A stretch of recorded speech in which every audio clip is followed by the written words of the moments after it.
Jeedimetla police station పరిధిలో దారుణం చోటు చేసుకుంది. ప్రియుడితో కలిసి కన్న తల్లినే హతమార్చినటువంటి ఘటన చోటు చేసుకుంది. ప్రస్తుతం వాళ్ళ కుటుంబ సభ్యులు ఉన్నారు. ఏం జరిగింది ఏంటి అని అడిగి తెలుసుకుందాం. చెప్పమ్మా, ఏం జరిగింది అసలు? ఏం జరిగిందో తెలియకుండా అయిపోయిందమ్ము. నాకు 10:30 కాల్ వచ్చింది. ఏందమ్మా అంటే, అమ్మ కింద పడ్డది పెద్దమ్మ, నువ్వు రాని. ఈ పాపే ఫోన్ చేసింది పెద్దమ్మాయి. నాకెందుకు ఫోన్ చేస్తానవే అంటే, అమ్మ కింద పడ్డది నువ్వు రావా, మీ అక్క కాదా అన్నది. మా చెల్లెనే కానీ నేను ఇప్పుడు డ్యూటీలు ఉన్నా కదా అమ్మ అంటే, నువ్వు రా అమ్మ అని పిలిచింది. పిలిచి సరే వస్తాను బిడ్డ అని వచ్చిన. నాకు వచ్చేదాకా మా చెల్లె చచ్చిపోయింది తెలియదమ్మా. నేను వచ్చాక పోలీసు వాళ్ళు ఇద్దరం ఒకసారి ఎంటర్ అయినాం. ఇద్దరం లోపల పోతే పోలీసులు నన్ను లోపల రానియలేదు. వాళ్ళు బాడీని చూసి ఎమ్మటే స్పాట్ డెడ్ అన్నారు. నా చెల్లెకు మెడకు చున్నేసి చంపిల్లమ్మా. మెడకు చున్నేసి చంపితే మా చెల్లె పెనుగులాటలు తప్పించుకొని బతికింది. నా చెల్లె చావలేదు. కొనుపిరితో కొట్టుకుంటా అంటే అమ్మ పెద్ద బిడ్డ చంపిస్తుంటే చిన్న బిడ్డ చూసి అమ్మ ఏమో కింద పడిపోయింది ఏందక్క అంటే, పూజ చేసుకుంటే కింద పడ్డదని చెప్పిందంట. అవునా అమ్మ కింద పడ్డదా అని చెప్పి ఈ పిల్ల ఏడుస్తుందంట. అమ్మ ఫ్రెండ్ నన్న నా ఫ్రెండ్ నన్న పోయి తీసుకురావా అని దూరం పంపిందంట.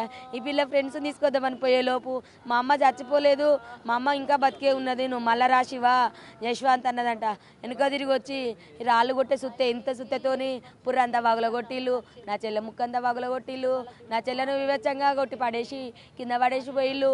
మళ్ళీ మీదికి వెళ్ళి ఏం గుర్తు లేకుండానే చున్ని నడుము కట్టుకొని వెళ్ళిపోయి మేడం. ఇప్పుడు తీసుకొస్తే వాళ్ళు నడుముకు మా చెల్లెను ఉరిపెట్టిన చున్ని ఉంది. ఇది ఎంతవరకు ధర్మం, ఇది ఎంతవరకు న్యాయం, ఇది ఎంతవరకు ఉంది? అలాంటి బిడ్డ ఉందా? ఇలాంటి పిల్లలు ఉన్నారా? నా చెల్లెకు భర్త చనిపోయి సంవత్సరం అయింది.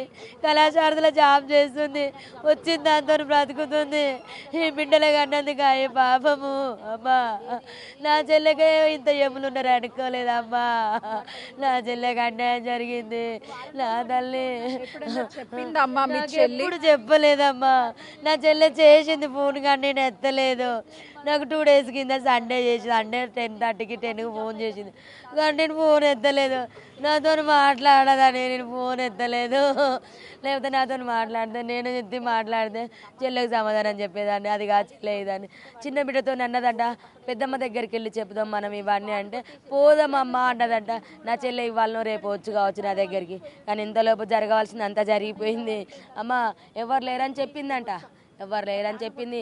వెనక ముందు ఎవరు లేరు, శివ జశ్వంత్ ఇద్దరు రండి, మా అమ్మని చంపిన ఎవరు లేరు అన్నదంట. అమ్మకు పెద్దమ్మలు ఉన్నారు, చిన్నమ్మలు ఉన్నారు అని చెప్పలేదంట. వాడికి ఎవరు లేరనే చెప్పిందంట. మా చెల్లెకి న్యాయం చేయాలి, మా చెల్లెకి న్యాయం చేయాలి. ఇది ఎంతవరకు అమ్మో, నా చెల్లె నన్ను సారా తమ్మింది. మాకు న్యాయం కావాలి.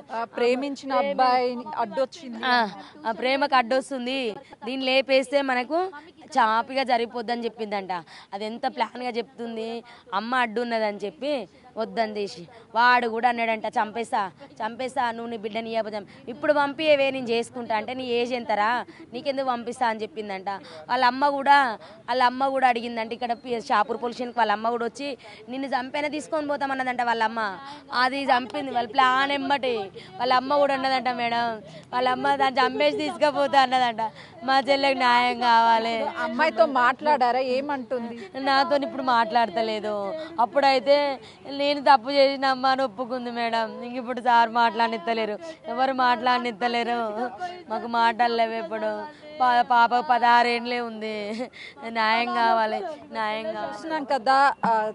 చెల్లిని కోల్పోయి తను కన్నీరు మున్నీరు అవుతుంది. మరోవైపు తల్లిని కోల్పోయినటువంటి బిడ్డ తను వేదన మనకి కనిపిస్తుంది. ఎందుకంటే అల్లారు ముద్దుగా తల్లి పెంచింది, కానీ ఈరోజు కళ్ళెదుటే తల్లి చనిపోయినా కాపాడుకోలేకపోయాము అని కన్నీరు మున్నీరు అవుతున్నటువంటి పరిస్థితి ఉంది. చెప్పండి అమ్మ, చివరిగా ఎప్పుడు మాట్లాడింది మీ అమ్మ? అక్కగా నాకు మాట్లాడలేక 3 years అవుతుంది మేడం.